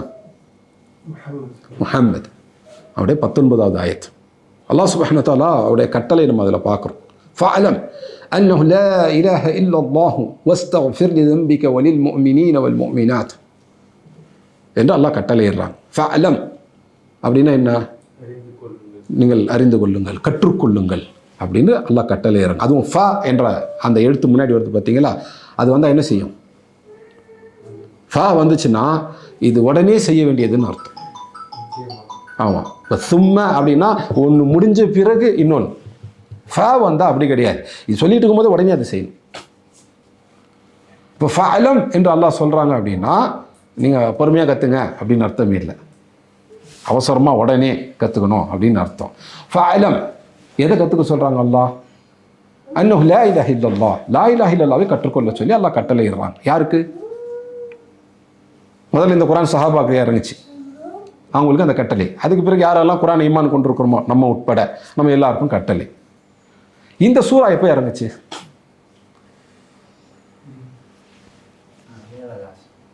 இது மதீனாவுக்கு போன பிறகு நடந்தது, பத்ரு போருக்கு கொஞ்சம் முன்னாடி. அதாவது முஹம்மது ஸல்லல்லாஹு அலைஹி வஸல்லம் தன்னுடைய 40 வயதில் நபியாக ரசூலாக ஆக்கப்படுறாங்க. அடுத்து 13 வருடங்கள் மக்காவில் அவங்க தாவா செய்கிறாங்க. அப்புறம் ஹிஜ்ரத் செஞ்சு மதீனாவுக்கு போயிடுறாங்க. மதீனாவுக்கு போய் 2வது வருடம் இந்த சூரா இறக்கப்படுது. பத்ருடைய போர் எப்போ நடக்குது? மதீனாவுக்கு போய் 2வது வருடம். எந்த மாதம்? ரமதானுடைய மாதம். ரமதான் மாதத்தில் சண்டை போடுறதா? ரமலான் மாதத்தில் நாங்கள் ஏஞ்சே வெளியே வர மாட்டோம் இல்லையா, நம்மளாம் அவ்வளோ வீக்காக இருக்கிறோம். ஆனால் சஹாபா பாருங்கள், ரமலான் மாதம் நோன்பு வச்சுக்கிட்டு அவங்க போருக்கெல்லாம் போயிருக்கிறாங்க. மக்கா வெற்றி எந்த மாதம் நடந்துச்சு? அதுவும் ரமதானில் தான் நடந்தது இல்லையா. இப்போ ரமதானில் அவங்க போருக்காக படையெடுத்து மதினாலேருந்து மக்கா வரைக்கும் அப்படின்லாம் போயிருக்கிறாங்க. இன்றைக்கு நம்ம ரமதான் வந்தால் என்ன செய்கிறோம்? எல்லா வேலையும் நிறுத்து அப்படின்னு சொல்லிடுறோம். ரமதானுங்கிறது ரெஸ்ட் எடுக்கிற நேரம், ஆக்டிவால் எதுவும் பண்ணக்கூடாது. ஏதாவது சொன்னால் ஏங்க ரமதான் முடியிட்டாங்க பார்த்துக்கலாம் அப்படின்றோம். ஏன்னா ரமதானுங்கிறது சுறுசுறுப்பாக செயல்படக்கூடாத ஒரு மாதம். ரமதானுங்கிறது சாப்பிட்றதுக்கு தூங்குறதுக்கு உள்ள மாதம் ஆக்கி வச்சிட்டோம். ஆனால் சஹாபா அப்படி இல்லை. சரி, அந்த ரமதான் அந்த 2வது வருஷத்து ரமதான் மாதத்தில் தான் பத்ர் போர். பத்ர் போருக்கு கொஞ்சம் முன்னாடி இறக்கப்பட்ட சூறா தான் இது. அப்போ நபி முஹம்மது ஸல்லல்லாஹு அலைஹி வஸல்லம் தாவா ஆரம்பித்து 14 வருடங்கள் முடிந்து 15வது வருடம் இந்த சூறா இறக்கப்படுது. இதுக்கு இடையில் என்ன நடந்திருக்குது? மக்காவில் இதை ஏற்றுக்கிட்ட மக்கள் இருக்கிறாங்க, இஸ்லாமை ஏற்றுக்கிட்டாங்க, இஸ்லாமுக்காக பல கஷ்டங்களை சந்தித்தாங்க, அடிபட்டாங்க, சிலர் கொல்லப்பட்டாங்க, ஊரையும் உறவையும் செல்வத்தையும் விட்டுட்டு ஹிஜ்ரத் செஞ்சு மதினாவுக்கு வர்றாங்க. மதினாவோட மக்களும் ஒன்றும் சும்மா கிடையாது. அதுக்கு ஒரு 3 வருஷம், ஹிஜ்ரத்துக்கு 3 வருஷம் முன்னாடி அவங்க இஸ்லாமுக்கு வர ஆரம்பிக்கிறாங்க. வந்த பிறகு ஹிஜ்ரத் செஞ்சு வந்தவங்களுக்கு அவங்க என்ன செய்கிறாங்க? அல்லாஹ் சுப்ஹானஹு வ தஆலா ஒரு கட்டளை இறக்குறாங்க. நிறைய பேர் அதை சரியாக புரிஞ்சிக்கிறது இல்லை. ஹிஜ்ரத் செஞ்சு வந்தாங்களே அவங்களுக்கு என்ன பேர்? முஹாஜிர். மதீனாவை பூர்வீகமாக கொண்டு அந்த ஊருக்காரங்களாக இருந்தாங்களே அவங்களுக்கு என்ன பேர்? முஹாஜிருக்கு உதவி செய்த அன்சார். அன்சார்னா உதவியாளர். அன்சாருக்கு அல்லாஹ் சுப்ஹானஹு வ தஆலா ஒரு கட்டளை இறக்குனாங்க. இது குரானில் கிடையாது. ஆனால் இந்த கட்டளையை கேன்சல் பண்ணது குரானில் இருக்குது. இந்த கட்டளை எப்போ வந்தது? ஹிஜ்ரத் செஞ்ச புதுசில் வந்துச்சு. என்ன அப்படின்னா, தங்களுடைய செல்வத்தில் பாதியை முஹாஜிருக்கு கொடுக்கணும் அப்படிங்கிறது. இது ஒரு கட்டளை அல்லாஹ்வுடைய புறத்திலிருந்து வந்தது அப்படிங்கிறதே நிறைய பேர் புரிஞ்சிக்கிறது இல்லை. ஆனால் அன்சார் தானா முன் கொடுத்தாங்க அப்படின்னு நம்ம நினச்சிக்கிறோம். தானா முன் கொடுக்குற அளவுக்கு மனசு உள்ளவங்க தான் அவங்க. ஆனால் அல்லாஹ் சுப்ஹானஹு வ தஆலா கட்டளை இருந்தது. அது மதீனாவுடைய வாழ்க்கையில் பின்னாடி தான் கேன்சல் ஆகுது. பாகப்பிரிவினை சட்டங்கள் சமமாக வரும்போது பாருங்கள், அப்போ அல்லாஹ் சுப்ஹானஹு வ தஆலா சொல்லுவாங்க, செல்வத்தில் அதிக உரிமை உடையது உங்கள் ரத்த உறவினர்கள் தான் அப்படின்னு சொல்லும் போது தான் இது கேன்சல் ஆகுது. அப்போது அல்லாஹ் சுப்ஹானஹு வ தஆலா நபி மூலமாக அன்சார் கட்டளையிடுறாங்க. அன்சார் தங்களுடைய சொத்துல பாதியை கொடுக்குறாங்க. அப்போ அன்சாருடைய தியாகமும் பெருசு இல்லையா. இப்போ முஹாஜிரும் அன்சார் இவங்கெல்லாம் இஸ்லாமை ஏற்றுக்கிட்டு அதுக்காக பல கஷ்டங்கள் பட்டு பல தியாகங்கள்லாம் செஞ்ச பிறகு அல்லாஹ் சுப்ஹானஹு வ தஆலா ஒரு ஆயத்தை இறக்குறாங்க. அதில் என்ன கட்டளையிடுறாங்க? ஃபஅலம் அன்னஹு லா இலாஹ இல்லல்லாஹ், நீங்கள் லா இலாஹ இல்லல்லாஹ்வை கற்றுக்கொள்ளுங்கள். லா இலாஹ இல்லல்லாஹ் தெரியாமல 15 வருஷம் அவ்வளோ தியாகங்களை செஞ்சாங்க. அந்த மக்களை பார்த்து அல்லாஹ் என்ன கட்டளையிடுறாங்க? ஃபஅலம் அன்னஹு லா இலாஹ இல்லல்லாஹ் வஸ்தக்ஃபிர் லிதம்பிக வலில் முஃமினீன வல் முஃமினாத். இன்னும் உங்களுடைய பாவங்களுக்காக நீங்கள் அல்லாஹ் கிட்ட பாவ மன்னிப்பு தேடுங்க. இன்னும் முஃமினான ஆண்கள் முஃமினான பெண்கள் அவங்களுக்காகவும் பாவ மன்னிப்பு தேடுங்க என்று அல்லாஹ் கட்டளையிடுறாங்க. அப்போ அல்லாஹ் சுப்ஹானஹு வ தஆலா சஹாபாவுக்கே இஸ்லாமை ஏற்றுக்கிட்டு பல வருஷங்கள் அதுக்காக தியாகம்லாம் செஞ்ச பிறகு என்ன கட்டளையிடுறாங்க? ஃபஅலம் அன்னஹு லா இலாஹ இல்லல்லாஹ், லா இலாஹ இல்லல்லாஹ் பற்றிய கல்வியை நீங்கள் பெற்றுக்கொள்ளுங்கள், கல்வியை கற்றுக்கொள்ளுங்கள் என்று கட்டளையிடுறாங்க. லா இலாஹ இல்லல்லாஹ் தெரியாமலாம் அவங்க இவ்வளோ தியாகம் செஞ்சாங்க? தெரிஞ்சு தானே செஞ்சாங்க. ஆனால் அவங்களுக்கே கற்றுக்கொள்ளுங்கள்னு நல்லா கட்டளை இடும்போது இன்றைக்கி நம்ம தப்லீக் ஜமாத் சகோதரர்கள் என்ன சொல்கிறாங்க? ஏற்கனவே லா இலாஹ இல்லல்லாஹ் எல்லாருக்கும் தெரியுங்க, அவங்கள தானே நம்ம போய் தொழுவ கூப்பிட்றோம், லா இலாஹ இல்லல்லாஹ் தெரியாதவங்களே காஃபிர்களை போய் நம்ம கூப்பிட்றோம் அப்படின்னு கேட்குறாங்க. நீங்கள் முஸ்லிம்களை கூப்பிட்டாலும் தாவாவுடைய முறை என்ன? லா இலாஹ இல்லல்லாஹ்வை கற்றுக் கொடுப்பதிலிருந்து ஆரம்பிப்பது தான். லா இலாஹ இல்லல்லாஹ் தான் ஈமான் அகீதாவுடைய அடிப்படை. அதை கற்றுக் கொடுப்பதன் மூலமாக ஆரம்பிக்கிறது. இதுதான் அல்லாஹ் சுப்ஹானஹு வ தஆலாவுடைய வழிமுறை. குர்ஆனில் பல நபிமார்களுடைய வரலாறு பார்க்குறோம் இல்லையா.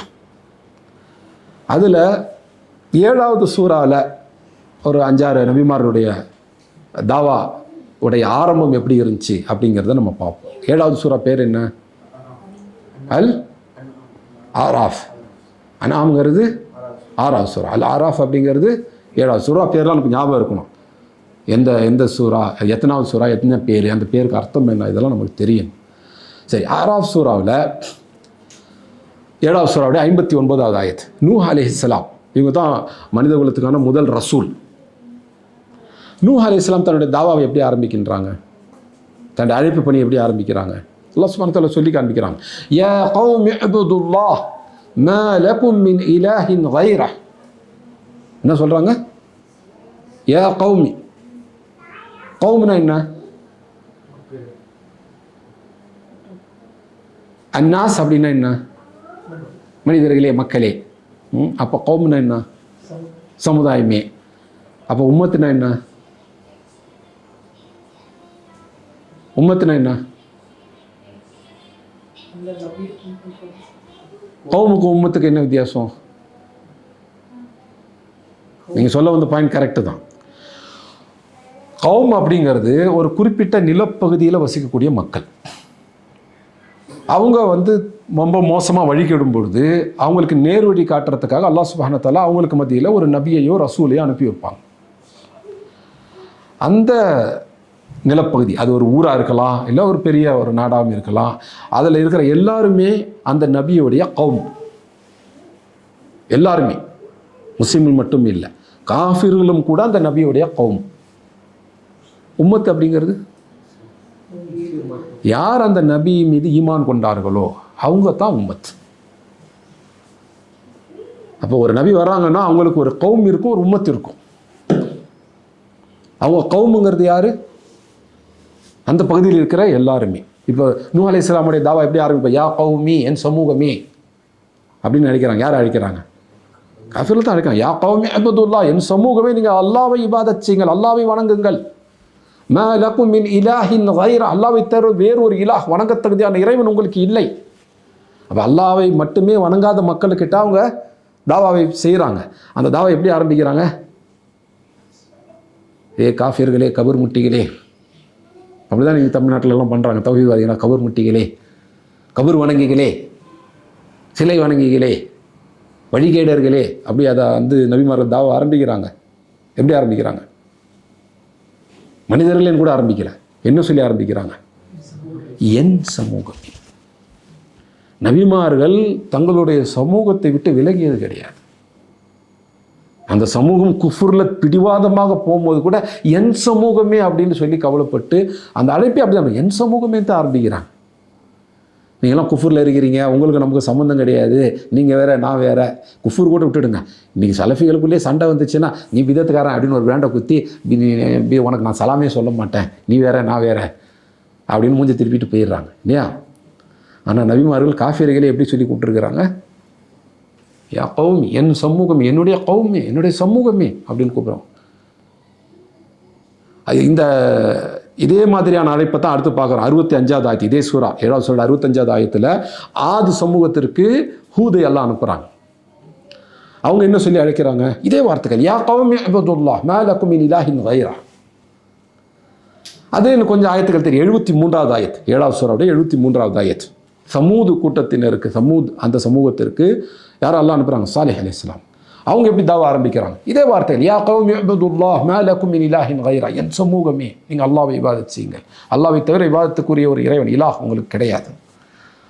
அதில் இன்னும் கொஞ்சம் ஆயத்தாண்டி 85வது ஆயத்தில் ஷுஐப் அலைஹிஸ்ஸலாம் சொல்கிறத பார்க்கலாம். மதியனுக்கு ஷுஐப் அலைஹிஸ்ஸலாம் அனுப்பப்பட்ட மதியன் நகரத்திற்கு ஷுஐப் அலைஹிஸ்ஸலாம் என்ன சொல்கிறாங்க? அவங்களும் இதை சொல்கிறாங்க, யா கௌமி இஅ்புதுல்லாஹ், யா கௌமி இஅ்புதுல்லாஹ் மா லகும் மின் இலாஹின் கைரஹ். அப்போ இது ஒரு தனிப்பட்ட தூதருடைய நபியினுடைய அழைப்பு கிடையாது. ஒவ்வொரு நபியும் இப்படித்தான் தன்னுடைய தாவாவை ஆரம்பிச்சிருக்கிறார். யா கௌமி, என் சமூகமே அப்படின்னு தான் ஆரம்பிச்சிருக்கிறார். அப்போ இதுலேருந்து நிறைய படிப்பினைகள் சொல்லலாம். நம்ம அக்கீதா படிக்கிறதுனால இதுலேருந்து 2 விஷயங்கள் மட்டும் எடுத்துக்கும்.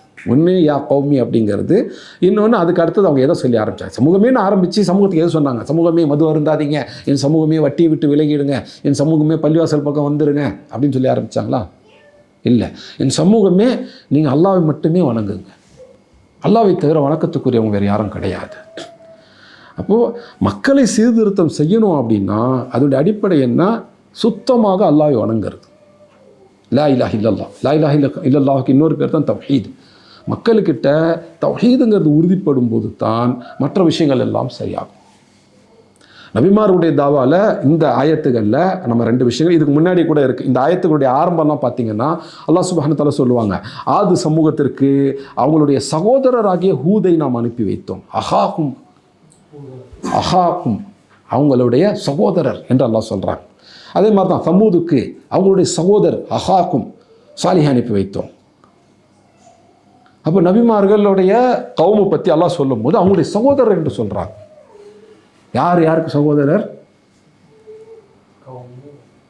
காஃபிரான கவும், அவங்களுக்கு யார் சகோதரர்? அவங்களுடைய நபி. இப்போ நபிமார்களை அல்லாஹ் சகோதரர் சொல்கிறாங்க. ஆதுக்கு அவங்களுடைய சகோதரராகிய ஹூதை நாம் அனுப்பி வைத்தோம். அஹாக்கும் ஹூத், அவங்களுடைய சகோதரர் ஹூதை அனுப்பி வைக்கிறோம். அப்போ ஒரு காஃபிருக்கு ஒரு முஸ்லீம் சகோதரர்னு சொல்லிக்க முடியுமா? சொல்லாமா கூடாதா? சொல்லாமா கூடாதா? எங்க அல்லாஹ் சொல்லியிருக்கிறாங்க அஹாக்கும் ஹூத், அவங்களுடைய சகோதரர் ஹூத் என்று அல்லாஹ் சொல்கிறாங்க. அப்போ நம்மளுடைய பகுதியில் வசிக்கக்கூடிய இந்த மக்கள் இவங்கெல்லாம் யார்? நம்முடைய கௌம். அவங்களுக்கு நம்ம யார்? நம்ம சகோதரர். அப்போ ஒரு சகோதரர் தன்னுடைய சகோதரர்களை நரகத்துக்கு போகிறதுக்கு விட்டுடுவாங்களா? தன்னுடைய சகோதரர் கஷ்டப்படுறதுக்கு விட்டுடுவாங்களா? ஒரு சகோதரனாக நமக்கு ஒரு துடிப்பு வரணும் இல்லையா? என்னுடைய மக்கள் நரகத்துக்கு போகிறாங்க. நபி முஹம்மது ஸல்லல்லாஹு அலைஹி வஸல்லம் அவங்ககிட்ட அப்படி ஒரு துடிப்பு தானே இருந்துச்சு. சூரத்துல் கஹஃப் 18வது சூரா, வெள்ளிக்கிழமை ஓதுறோம் இல்லையா? அந்த 18வது சூராவுடைய 6வது ஆயத்து என்ன வருது?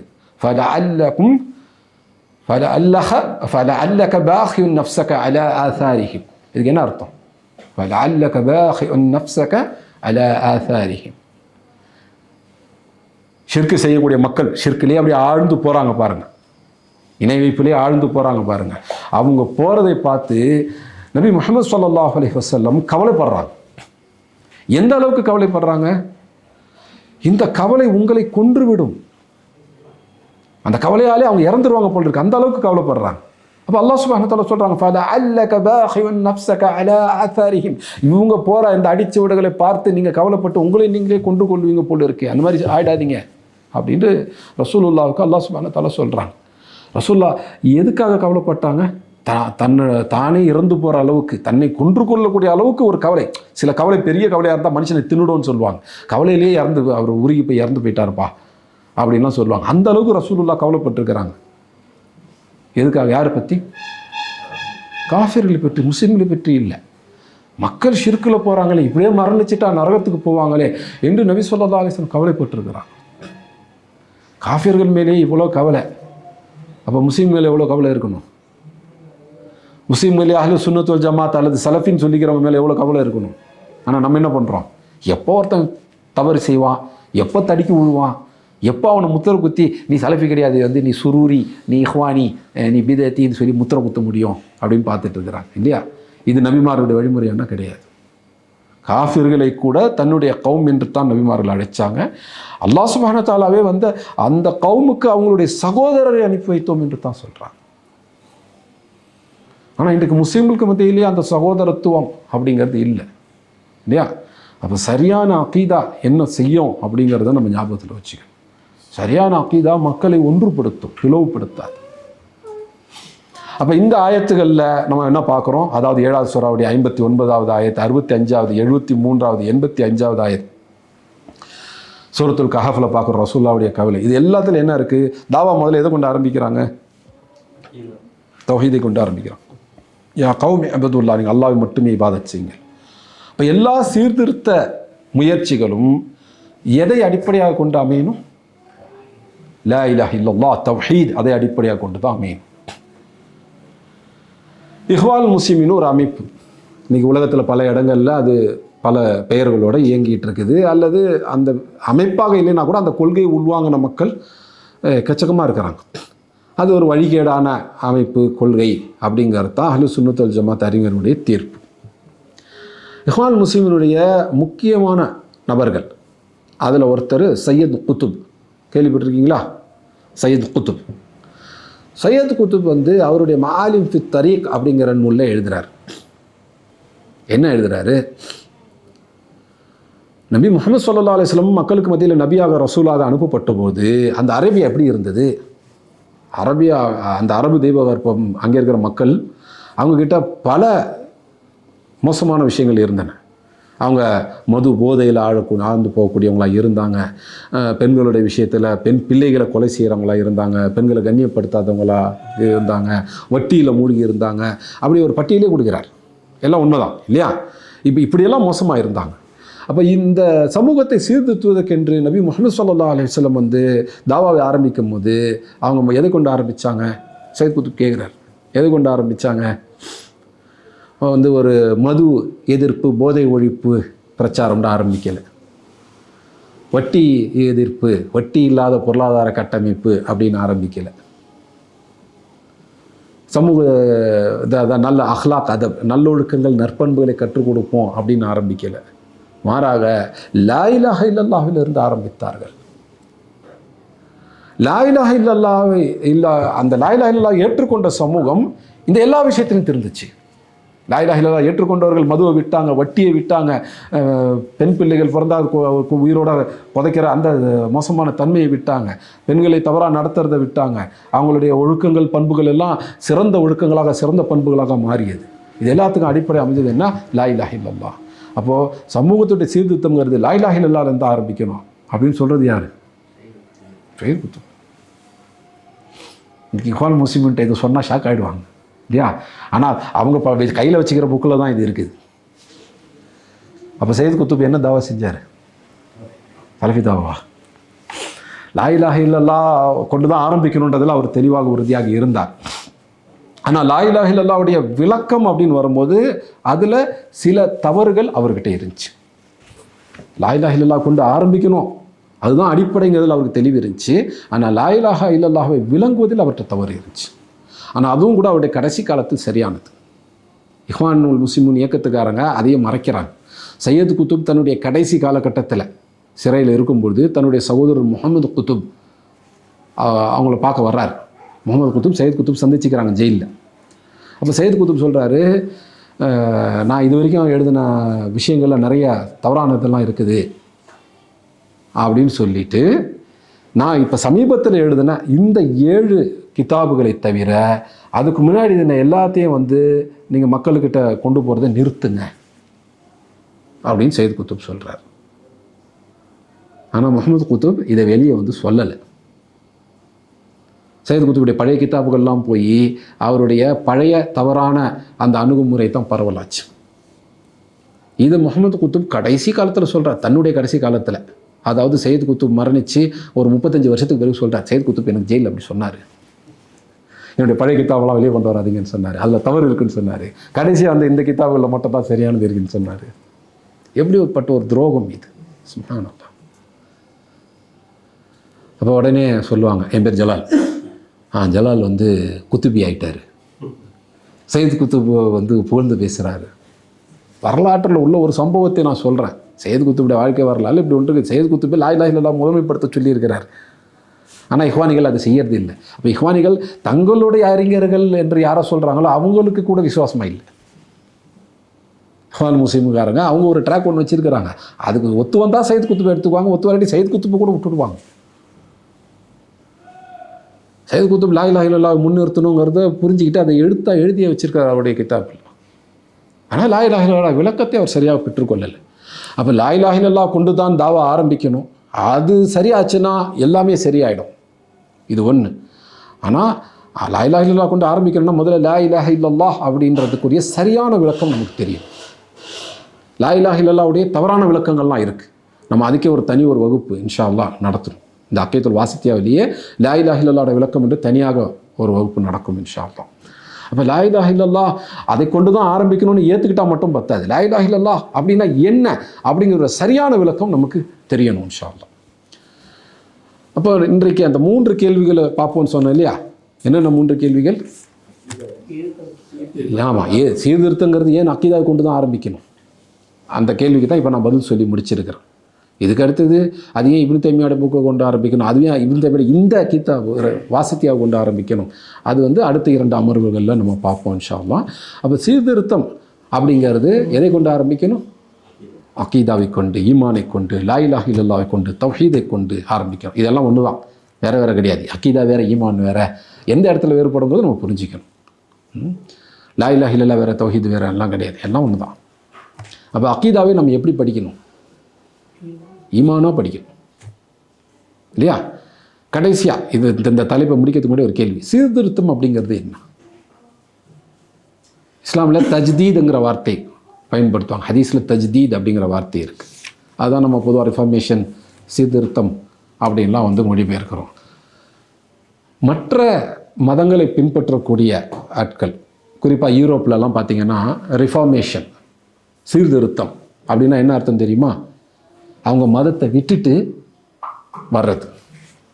அவங்க மதத்தில் தவறான விஷயங்கள்லாம் இருக்குது, அதையெல்லாம் சரி செய்யறதுக்கு பேர் தான் சீர்திருத்தம். இது மற்ற மதங்களுக்கு பொருந்தும். ஆனால் இஸ்லாமில் சீர்திருத்தம்ங்கிறதுக்கு என்ன அர்த்தம்? இஸ்லாமை திருத்துறது இல்லை, முஸ்லீம்களை திருத்துறது. இஸ்லாம் சரியானது தான். அல்லாஹ் சுப்ஹானஹு வ தஆலா இறக்கி வைத்தது முழுக்க முழுக்க சரியானது. இஸ்லாமில் நம்ம மாற்றுறதுக்கு ஒன்றுமே கிடையாது. நம்மளை தான் நம்ம மாற்றிக்கணும். அப்போது இஸ்லாமில் சீர்திருத்தம் அப்படிங்கிறதுக்கு, ரிஃபார்மேஷன் அப்படிங்கிறதுக்கு அர்த்தம் என்ன? மார்க்கத்தை மாற்றுறது இல்லை, நம்மளே மாற்றுறது, நம்மளே சரி செய்கிறது. அல்லாஹ் இறக்கி வச்ச அந்த இஸ்லாம், அதனுடைய அசல் வடிவம் இருக்குது பாருங்கள், அல் குர்ஆன் வஸ் சுன்னால இருக்குது பாருங்கள், அதனுடைய சரியான விளக்கம் இருக்குது பாருங்கள், சஹாபா பெற்றுக்கொண்ட விளக்கம் இருக்குது பாருங்கள். அதை நோக்கி நகரத்தான் சீர்திருத்தம். அதை விட்டு புதிய விஷயங்களை கொண்டு வரதுக்கு சீர்திருத்தம் கிடையாது. என்றால் இன்றைக்கி வந்து முஸ்லீம் அல்லாத மக்கள் சீர்திருத்தம் அப்படின்னு பேசும்போதெல்லாம் அவங்க விளங்குற முறை இது தான். முஸ்லீம் மத்தியில் சீர்திருத்தம் வேணும் அப்படின்னா அவங்க என்ன அர்த்தத்தை சொல்கிறாங்க? முஸ்லீம்கள் இஸ்லாமை விட்டுட்டு வரணும், இஸ்லாம் வந்து பழசு, பழசில் வந்து சரியான பழசும் இருக்கும், தவறான பழசும் இருக்கும். அப்போ அந்த தவறான இன்றைய காலத்துக்கு ஒத்து வராத விஷயங்களெல்லாம் விட்டுட்டு நம்ம புது விஷயங்களை கொண்டு வரணும், அதுதான் சீர்திருத்தம் அப்படின்னு சொல்லுவாங்க. அப்போ வந்து முஸ்லீம் அல்லாத காஃபிரான மக்கள் சீர்திருத்தம்னு நம்மள்கிட்ட பேசுகிறாங்க அப்படின்னா அவங்க எந்த கோணத்தையும் பேசுகிறாங்கன்றது புரிஞ்சுக்கணும். இஸ்லாம் சொல்லக்கூடிய சீர்திருத்தங்கிறது என்ன? ஒரு மனிதன், ஒரு முஸ்லீம் சரியான முஸ்லீம் ஆகிறது, இஸ்லாமை சரியாக விளங்கி நடைமுறைப்படுத்துறது, அதுதான் சீர்திருத்தம். புரிஞ்சா? சரி, அப்போ இது வரைக்கும் என்ன பார்த்தோம்? சீர்திருத்தங்கிறது அகீதா, ஈமானை கொண்டு, அந்த ஈமானில் நம்பிக்கை உடைய அந்த பகுதி தான் அகீதா அப்படின்னு சொல்லுவோம். அகீதான்ற வார்த்தைக்கு அர்த்தம் என்ன, ஈமான்ங்கிற வார்த்தையிலிருந்து அது எந்த வகையில் வித்தியாசப்படுது அப்படிங்கிறதெல்லாம் நம்ம பார்த்தோம் இல்லையா? சரி, ஏன் ஈமான் அல்லது அகீதா அல்லது தௌஹீதை கொண்டு தாவாவை ஆரம்பிக்கணும்? ஏன்னா நபிமார்களுடைய தாவா முறை அப்படித்தான். நபிமார்கள் தங்களுடைய சொந்த வழிமுறையின்படி தாவா செய்யலை, அல்லாஹ் சுப்ஹானஹு வ தஆலா சொன்னதின் அடிப்படையில் தான் அவங்களுடைய அழைப்பு பணி தாவா அப்படிங்கிறது அமைஞ்சது. அப்போ நபிமார்கள் தங்களுடைய சமூகங்களுக்கு எதை முதல்ல வச்சாங்களோ அதைத்தான் நாமும் நம்முடைய காலகட்டத்திலையும் முதல்ல வைக்கணும். ஏற்கனவே களிமா சொன்னவங்களுக்கு தானுங்க நாங்கள் வந்து தாவா செய்கிறோம், தப்லீக் செய்கிறோம் அப்படின்னு சொல்கிறாங்க இல்லையா? அது வந்து ஒரு தவறான வாதம். ஏன்னா ஏற்கனவே இஸ்லாமை ஏற்றுக்கொண்டு 15 வருஷமாக அதுக்கு தியாகம் செஞ்ச மக்களை பார்த்து தான் அல்லாஹ் சுப்ஹானஹு வ தஆலா கட்டளையிடுறாங்க, ஃபஅலம் அன்னஹு லா இலாஹ இல்லல்லாஹ், நீங்கள் லா இலாஹ இல்லல்லாஹ்வை கற்றுக்கொள்ளுங்கள் என்று சொல்கிறாங்க. அப்போது எந்த சூழலாக இருந்தாலும், எத்தனை காலகட்டம் கடந்து இருந்தாலும் மக்களை சீர்திருத்தம் செய்யணும், மக்களுக்கு தாவத் செய்யணும், தப்லீக் கொண்டு போகணும் அப்படின்னா அது லா இலாஹ இல்லல்லாஹ்விலிருந்து தான் ஆரம்பிக்கணும்.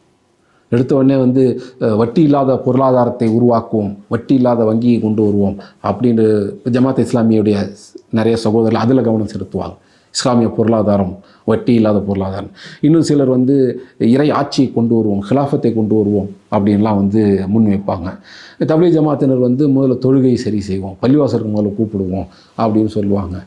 இது எல்லாம் தாவாவுடைய பகுதிகளாக இருக்கலாம். ஆனால் இதை வச்சுலாம் தாவா ஆரம்பிக்கக்கூடாது.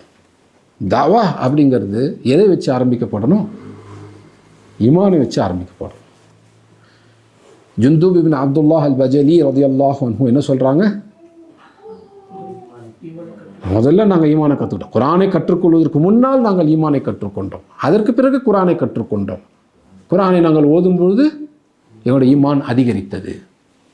அப்போ குர்ஆனுக்கு முன்னால் ஈமான் கற்றுக்கொள்ளணும். இப்போ நம்ம வந்து குர்ஆன் மனப்பாட மதரசாக்கள், ஹிஃப்ஸ் மதரசாலாம் வச்சுருக்கிறோம். அப்போ நம்மளுடைய மாணவர்கள் நம்மகிட்ட 3 வருஷம் 4 வருஷம் இருந்து குர்ஆன் மனப்பாடம் பண்ணிட்டு போகிறாங்க. ஆனால் அவங்களுக்கு நம்ம ஈமானை சொல்லிக் கொடுக்கல அப்படின்னா நம்ம வந்து நபி வழியின் அடிப்படையில் அதை நடத்தலைன்னு அர்த்தம். அப்போ அவங்களுக்கு ஈமானை சொல்லிக் கொடுக்கணும். ஈமானை சொல்லிக் கொடுத்து தான் குர்ஆனை சொல்லிக் கொடுக்கணும். ஈமானை சொல்லிக் கொடுத்தலுங்கிறது நபி ஸல்லல்லாஹு அலைஹி வஸல்லம் எப்படி செஞ்சாங்க? எதை கொண்டு செஞ்சாங்க?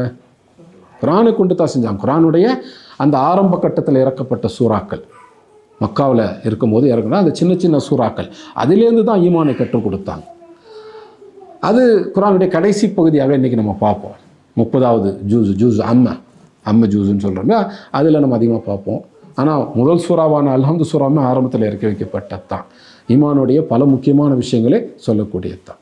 அப்போ முதல்ல நம்ம வந்து ஈமானை கற்றுக்கொள்வதிலிருந்து தான் நம்முடைய சீர்திருத்தத்தை ஆரம்பிக்கணும். முஸ்லீம் சமூகத்தை சீர்திருத்தம் செய்யணும், அல்லாஹ்வுடைய திருப்தியையும் அல்லாஹ்வுடைய உதவியையும் முஸ்லீம் சமூகம் பெறணும் அப்படின்னு சொன்னால், அப்போ இங்கே சீர்திருத்த முயற்சிகள் நடக்கணும். அது எதிலிருந்து ஆரம்பிக்கணும்? அல்லாஹ் தன்னுடைய தூதர்கள் மூலமாக எந்த வழிமுறையை நமக்கு கற்றுக் கொடுத்தார்களோ அந்த வழிமுறையில் தான் நடக்கணும். அந்த வழிமுறை எது? ஈமானை கொண்டு, அதிலே தௌஹீதை கொண்டு தாவாவை ஆரம்பிக்கிறது, அந்த சீர்திருத்த முயற்சியையும் அழைப்பு பணியையும் ஆரம்பிக்கிறது. அப்போ முதல்ல எது? முதலில் தௌஹீத். அல் அல்பானி கிட்ட அப்படி ஒரு உரையே இருக்குது, தௌஹீதுல் அவ்வல் யா துஆத்து இலல்லாஹ், அல்லாஹ்வின் பக்கம் அழைக்கக்கூடிய தாயிகளே, அழைப்பாளர்களே, முதலில் தௌஹீத் அப்படின்னு அல் அல்பானி ஒரு உரையை கொடுத்துருக்காங்க. அது ஆங்கிலத்தில் என் தமிழில் கூட மொழிபெயர்க்கப்பட்டிருக்குது இல்லையா? முதலில் தௌஹீத் அப்படிங்கிற பேரோட தான் மொழிபெயர்க்கப்பட்டிருக்குது. அப்போ முதலில் தௌஹீத். ஏன்னா ஈமானுடைய முதல் விஷயம் எது? ஈமான்னா என்ன? நம்பிக்கை. எதை பற்றிய நம்பிக்கை? ஈமானுடைய அடிப்படைகள் 6 இல்லையா? அந்த 6 என்னன்னா, ஆமன்து பில்லாஹி வ மலாயிகத்திஹி வ குதுபிஹின்னு சொல்கிறோம். அதில் முதலாவது எது? ஆமன்து பில்லாஹ், அல்லாஹ்வின் மீது ஈமான் கொள்ளுதல். அப்போ ஈமானை வச்சு தான் ஆரம்பிக்கணும். அதிலேயே முதலாவது அல்லாஹ்வை பற்றி அறிதல், அது அல்லாஹ்வை பற்றி சரியான நம்பிக்கை கொள்ளுதல், அங்கேருந்து ஆரம்பிக்கணும். அதற்கு பேர் தான் தௌஹீத். அப்போது ஈமானை கொண்டு தௌஹீதை கொண்டு தான் நம்முடைய சீர்திருத்த முயற்சிகள் ஆரம்பிக்கணும். அப்போ நம்மை தனிப்பட்ட ரீதியாக நம்ம சரி செய்து கொள்ள, சீர்திருத்தி கொள்ள முயற்சி செய்கிறோம். நம்ம குடும்பத்தை சீர்திருத்தி கொள்ள முயற்சி செய்கிறோம். நம்ம ஊரை, நம்ம சமூகத்தை சீர்திருத்த முயற்சி செய்கிறோம் அப்படின்னா முதலில் எதை கொண்டு ஆரம்பிக்கணும்? முதலில் தௌஹீதை கொண்டு, ஈமானை கொண்டு, அக்கீதாவை கொண்டு ஆரம்பிக்கணும். அந்த அடிப்படையில் தான் இன்றைக்கு இந்த ஊரில், கொத்தாநல்லூரில் இந்த அல் அகீதத்துல் வாசித்தியா என்ற நூலை வைத்து இந்த தாவாவை முன்னெடுக்க ஆரம்பிக்கிறோம் இன்ஷா அல்லாஹ். அப்போ அந்த அகீதத்துல் வாசித்தியாக்குள்ளே போகிறதுக்கு முன்னாடி ஏன் அகீதாவை முதல்ல பார்க்கணும் அப்படிங்கிறதுக்கான அந்த விளக்கம் தான் இந்த முதல் பகுதி, இன்றைய அமருடைய முதல் பகுதி. அப்போ இந்த முதல் பகுதியை நான் இதோட நிறுத்துகிறேன். ஒரு சிறு இடைவேளைக்கு பிறகு இரண்டாவது பகுதிக்கு போவோம் இன்ஷா அல்லாஹ். இரண்டாவது பகுதிங்கிறது எது? அதுக்கு முன்னாடி இன்னும் சில விஷயங்களை பார்க்க வேண்டியிருக்குது. அது இரண்டாவது பகுதியில் பார்ப்போம் இன்ஷா அல்லாஹ். நிறுத்துவோமா? சுப்ஹானக அல்லாஹும்ம பிஹம்திக அஷ்ஹது அல்லா இலாஹா இல்லா அன்த அஸ்தக்ஃபிருக வ அத்தூபு இலைக். அஸ்ஸலாமு அலைக்கும் வரஹ்மத்துல்லாஹி வபரகாத்துஹு.